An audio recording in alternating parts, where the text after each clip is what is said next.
Eu estou muito convencido que nós vamos ter uma maioria parlamentar, tanto no Senado quanto na Câmara. Me arrisco, inclusive, a dar um número. Eu acredito que nós podemos ter até 60 parlamentares que apoiarão as medidas de governo no Senado e quase 300 que poderão apoiar na Câmara. As notícias aqui, hein? Flávio Bolsonaro se arrepende de defender Zambelli e atrapalhar a campanha do pai. Ai, bom demais, bom demais. Senador, filho mais velho, confidenciou aliados que se arrepende de ter defendido Carla Zambelli. Vai todo mundo pular do barco. Ai, meu Deus. Deixa eu ver o que tem mais de notícia aqui. Janones processa Carla Zambelli após fake news sobre meninas venezuelanas. Cara, a Carla Zambelli inventou da cabeça dela. Ela simplesmente tirou da cabeça, para não falar de outro lugar, que o Janones tinha ido atrás das meninas venezuelanas e oferecido dinheiro para elas testemunharem e virem a público. O Janones nem sabe o contato, nem chegou perto de se interessar em ir atrás de ninguém. E ela falou isso publicamente, velho. Vai tomar-lhe um processo, vai perder feio, feio, feio demais. Mas cadê? Eu não tô vendo a notícia que ela saiu do país. Ops, deixa eu ver aqui. Notícias. Janones processa. Cria novas contas nas redes após suspensão judicial. Não tô vendo nada sobre ela ter saído do país, não. Vocês têm certeza?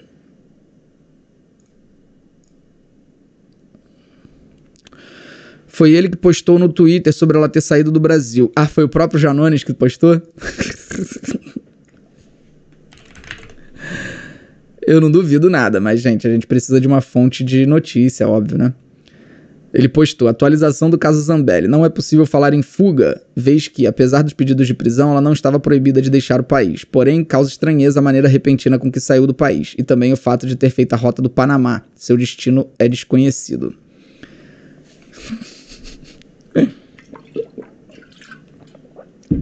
Tô curioso pra saber se isso é real, mané. Bem curioso.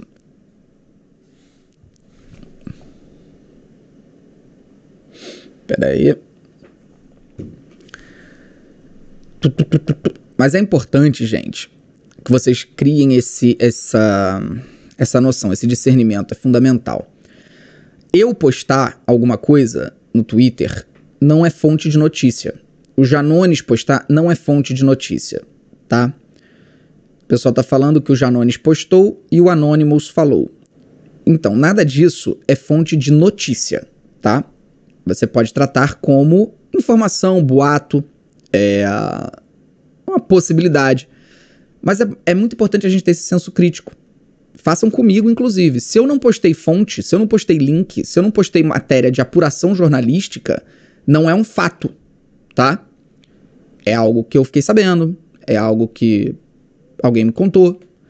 Então a mesma coisa serve para todo mundo. É muito importante vocês terem esse senso crítico, de não sair acreditando e passando à frente porque alguém falou, tá? E obviamente não tô duvidando do Janones, um beijo no coração do Janones, é porque a gente tem que ter a apuração jornalística. Assim que sair a apuração jornalística, aí sim a gente espalha como isso é fato.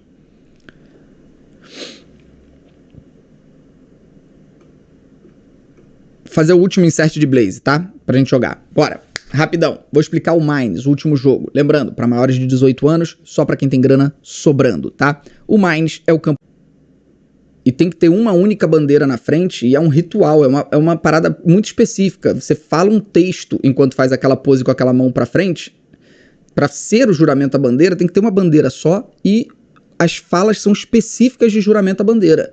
Pessoas fazendo a saudação nazista cantando o hino nacional são apenas pessoas fazendo saudação nazista cantando o hino nacional, ponto final. Tem nada de juramento à bandeira. Eles não juraram nada à bandeira. Mas eu já imaginei que o Ministério Público não ia querer essa treta e ia deixar pra lá, ao invés de ter que ir atrás de todo mundo que tava ali. Isso aí tava muito na cara. Mas eu nem vi, tá? Eu não vi a notícia de fato. Deixa eu ver. MP investiga. Veja o que diz o Ministério Público.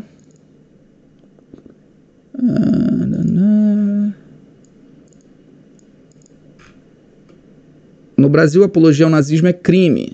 Lei 9.459 de 1997.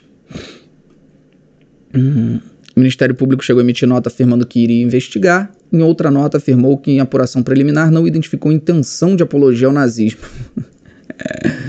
Óbvio. Os manifestantes fizeram o gesto após serem conclamados pelo locutor do evento, o empresário local, a estenderem a mão sobre o ombro da pessoa à sua frente, a fim de emanar energias positivas. Ou seja, o locutor do evento em nenhum momento falou que aquilo era juramento à bandeira. Em nenhum momento houve juramento à bandeira. O locutor falou para todo mundo fazer a saudação para emanar energias positivas e o povo, sabendo muito bem o que aquilo significa, fez. Mas beleza, não houve intenção, né? Imagina se houvesse. Como que é a intenção? Tem que dar um tiro em um judeu para poder ser intenção nazista, pelo visto, para o Ministério Público, né? Fora isso, não é intenção nazista.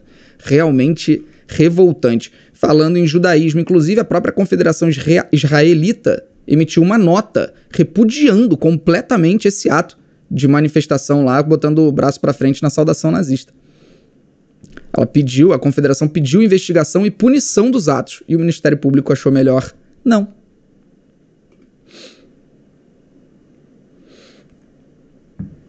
Inacreditável, né?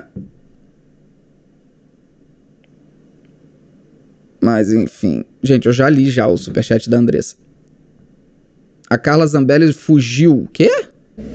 Com a equipe de transição representando o novo governo, conforme havia falado aqui para vocês, um diálogo que analisamos todos os aspectos do orçamento, seguramente o orçamento mais restritivo e que traz mais furo da nossa história, que nós temos ano a ano diminuído os investimentos.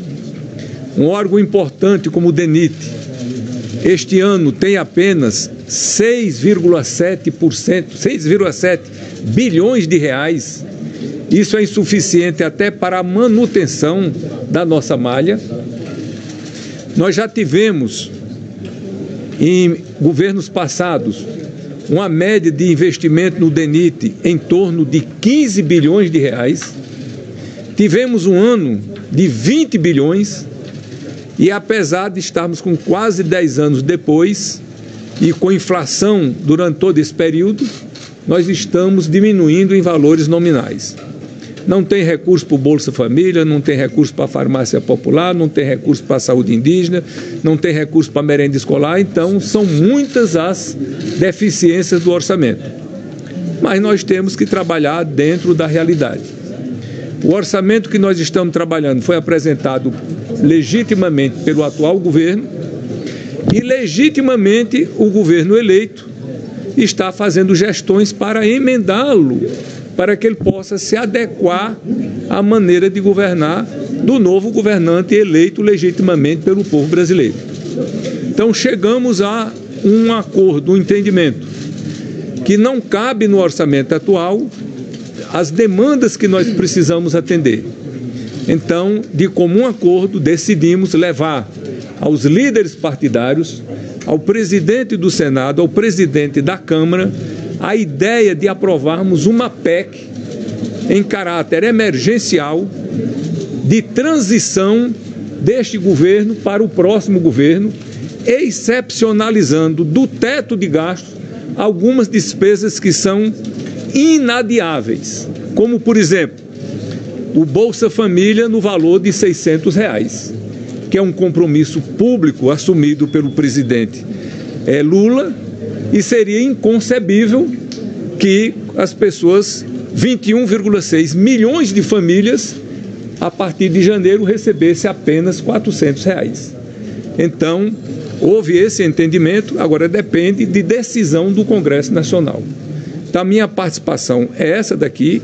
Demonstramos que nós temos toda a boa vontade, achamos que contamos isso também com todo o Congresso Nacional e vou passar a palavra aqui ao vice-presidente eleito Geraldo Alckmin e ao senador eleito Wellington Dias, que estão à frente dessa coordenação, representando aqui o presidente eleito, presidente Lula. Muito obrigado. Senador, houve alguma comunicação prévia no momento da reunião com os presidentes, tanto aqui do Senado como da Câmara? Houve algum momento em que vocês se procuraram durante a reunião para finalizar? Da minha parte, não. Eu me disponho a procurá-los agora. Senador, qual o tamanho do erro que vai ser necessário? Ninguém sabe. Olha, agradecer ao senador Marcelo Castro, que é o relator do orçamento para o próximo ano, agradecer a boa vontade dele. Nós vamos também, senador Marcelo, procurar o presidente da comissão mista de orçamento, o deputado Celso Sabino, e depois vamos conversar também com os presidentes da Câmara e do Senado. O senador Marcelo Castro fez um trabalho muito importante, tem uma equipe técnica muito preparada, então nós combinamos de na próxima terça-feira nos encontrarmos novamente e aí para poder detalhar as necessidades. A preocupação é, primeiro, em não manter o Bolsa Família de R$600 para pagá-lo em janeiro. Há necessidade de, até 15 de dezembro, termos a autorização, a chamada PEC da transição e a lei orçamentária. E não ter interrupção de serviços e obras. Essa é uma preocupação, quer dizer, não interromper, garantir o orçamento para não ter interrupção de serviços públicos ou paralisação de obras públicas. Isso não está adequado no orçamento enviado para o Congresso Nacional. Então há necessidade de ter aí uma suplementação para garantir os serviços, garantir as obras e, ao mesmo tempo, por exemplo, a questão do Bolsa Família de R$600. Mas quero agradecer muito ao senador Marcelo Castro, as equipes, o Mercadante, a Gleisi, o governador, o senador Wellington. As equipes vão conversar com as equipes do senador Marcelo Castro. Nós vamos ter segunda-feira uma reunião com o presidente Lula para a gente definir os números e na terça-feira nos encontraremos novamente. Mas a reunião foi muito proveitosa e tudo tem que ser muito rápido, porque tem que se ainda ter uma série de procedimentos. Então a rapidez, a agilidade é muito importante. Presidente, a PEC é para liberar, a PEC da transição, vocês estão falando em liberar o teto de gastos no valor de 200 bilhões, já tem o valor? Não se discutiu nenhum valor. Não se discutiu nenhum valor. Essa é uma definição para a próxima semana. Quem apresentará a PEC da transição? Nada disso. Nem se vai ser Câmara ou Senado. Outra coisa, onde vai ser a reunião da semana que vem, presidente? A reunião com o relator. E a reunião com o presidente Lula também vai ser? Não, vai ser em São Paulo, segunda-feira. A PEC é só para tratar. Em primeiro lugar, é o seguinte, eu estou chamando de Bolsa Família, eu já queria saber se é uma decisão do novo governo de mudar o Auxílio Brasil e retornar o nome Bolsa Família. Pode utilizar. E essa coisa, Ao fim e ao cabo vai dar no mesmo. Olha, eu vou pedir para o senador governador Wellington dar uma palavra. Senador Wellington. Veja, primeiro eu quero destacar aqui a boa vontade nesse diálogo com o presidente da Câmara, do Senado, feito com vários interlocutores, agradecer nossos líderes aqui também que têm trabalhado aqui para esse diálogo. Aqui também vamos estar agendando com o presidente da Comissão do Orçamento, o deputado Celso Sabino, ali com os líderes. Dependemos de um entendimento com o Congresso Nacional. E nesse diálogo, agradecemos de forma muito especial ao nosso senador Marcelo Castro, relator do orçamento. Encontramos muita boa vontade aqui num gesto pelo Brasil para que possamos, nesse momento, tratar de várias emergências. Veja que o caminho aqui apresentado, ele vai em duas direções. Primeiro, vai seguir tramitando a lei orçamentária. Nela, a equipe técnica vai estar se debruçando até terça-feira, aí sim, para tecnicamente quantificar o valor necessário em cada ponto crítico, em cada ponto que tem hoje insuficiência para garantir as condições de execução em 2023. Ao mesmo tempo, a proposta de uma emenda à Constituição, como já ocorreu, por exemplo, recentemente em relação aos precatórios, em que cria uma excepcionalidade para garantir as condições, não é, de legalmente garantir os recursos necessários. Eu digo que um grande desafio é o tempo, ou seja, nós teremos que já na terça-feira ter as condições da redação dessa emenda constitucional, de ter a definição dos valores e, é claro, a posição também do presidente eleito, o presidente Lula, a partir da apresentação a ser feita aqui, comandada pelo vice-presidente eleito, o ex-governador Geraldo Alckmin. Então, aqui, agradecer, e esse caminho nos remete à próxima terça-feira ter aqui esse momento para essas importantes decisões. Era isso.